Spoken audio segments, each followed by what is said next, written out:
Assalamualaikum warahmatullahi wabarakatuh.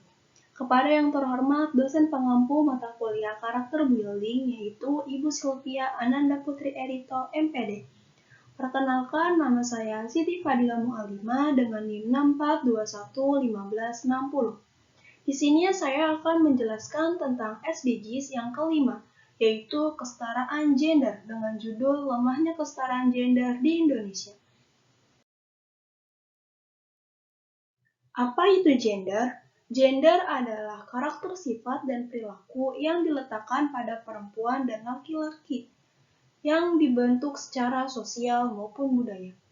Kini, gender dimaknai tidak hanya sebatas jenis kelamin laki-laki dan perempuan saja, namun dalam artian peran serta tanggung jawab dalam berbagai aspek kehidupan.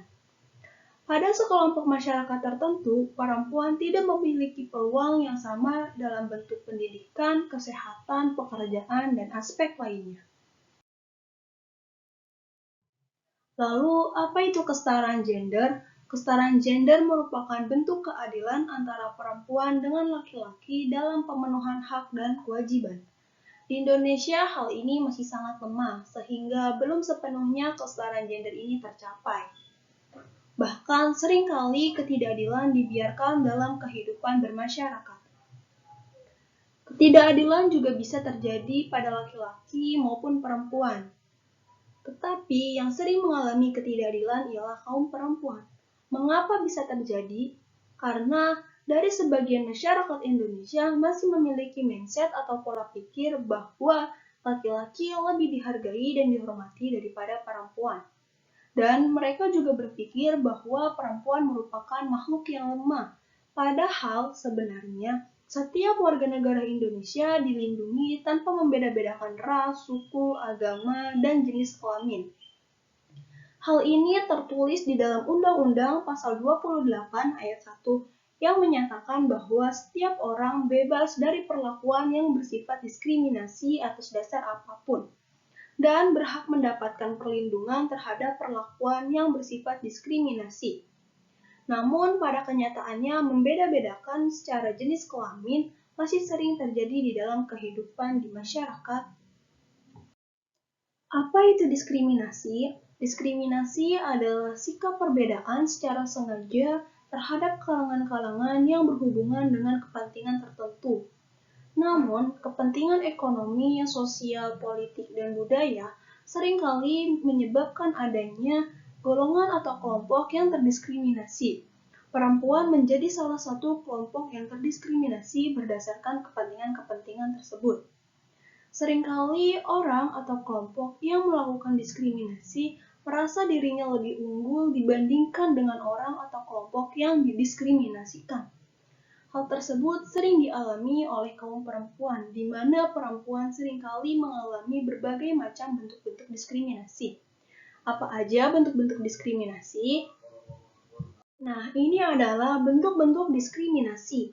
Ada stereotype, marginalisasi, subordinasi, double burden, serta violence. Yang pertama, stereotype atau pelabelan, di mana suatu kelompok menggeneralisasikan kesan yang dimiliki oleh seseorang. Contohnya, perempuan itu kerap kali dianggap sebagai makhluk yang lemah, cengeng, bahkan penakut. Lalu yang kedua ada marginalisasi atau kemiskinan ekonomi. Adalah sebuah diskriminasi terhadap perempuan pada lapangan kerja tertentu dan ketentuan upah yang sangat merugikan perempuan secara ekonomi. Contohnya, perempuan kerap kali dianggap sebagai makhluk domestik. Hal ini diarahkan hanya untuk menjadi pengurus rumah tangga. Lalu yang ketiga ada subordinasi atau menomorduakan. Adalah sebuah ketidakadilan dengan anggapan yang diberikan oleh masyarakat bahwa salah satu gender memiliki nilai peran yang berbeda dibanding gender lainnya, baik lebih tinggi maupun lebih rendah. Contohnya, ketika perempuan ingin menempuh pendidikan yang lebih tinggi, gak sedikit orang yang bilang, perempuan ngapain sekolah tinggi-tinggi, toh ujung-ujungnya juga hanya di rumah mengurus rumah tangga. Hal ini hanya menjadikan perempuan sebatas sumur dapur dan kasur, dan seolah-olah hanya laki-laki saja yang berhak mengejar cita-citanya, dan perempuan tidak ada hak atas dirinya. Padahal sebenarnya perempuan juga layak untuk mengejar cita-cita yang menjadi realita, memenuhi potensi diri agar menikmati hidup yang berarti. Lalu yang keempat ada double burden atau beban ganda, yaitu adanya sebuah perlakuan terhadap salah satu gender di mana yang bersangkutan bekerja lebih banyak dibanding dengan gender lainnya. Contohnya, ketika perempuan yang bekerja di luar rumah, selain ia bekerja di luar rumah, ia pun harus bekerja mengerjakan pekerjaan domestik dan sebagainya. Lalu yang terakhir ada violence atau kekerasan terhadap perempuan, yaitu sebuah tindakan yang akan menyakiti perempuan. Contohnya pelecehan seksual, pencekikan, pemukulan, bahkan sampai ke pemerkosaan. Maka dari itu, jika hal ini terus-terus dinormalisasikan di dalam kehidupan masyarakat, tujuan untuk tercapainya kesetaraan gender pun akan lebih lama terrealisasikan. Pentingkah kesetaraan gender dalam kehidupan sosial? Jawabannya iya, sangat amat penting kesetaraan gender itu di dalam kehidupan sosial. Hal ini menjadikan manusia saling menghargai terhadap sesama.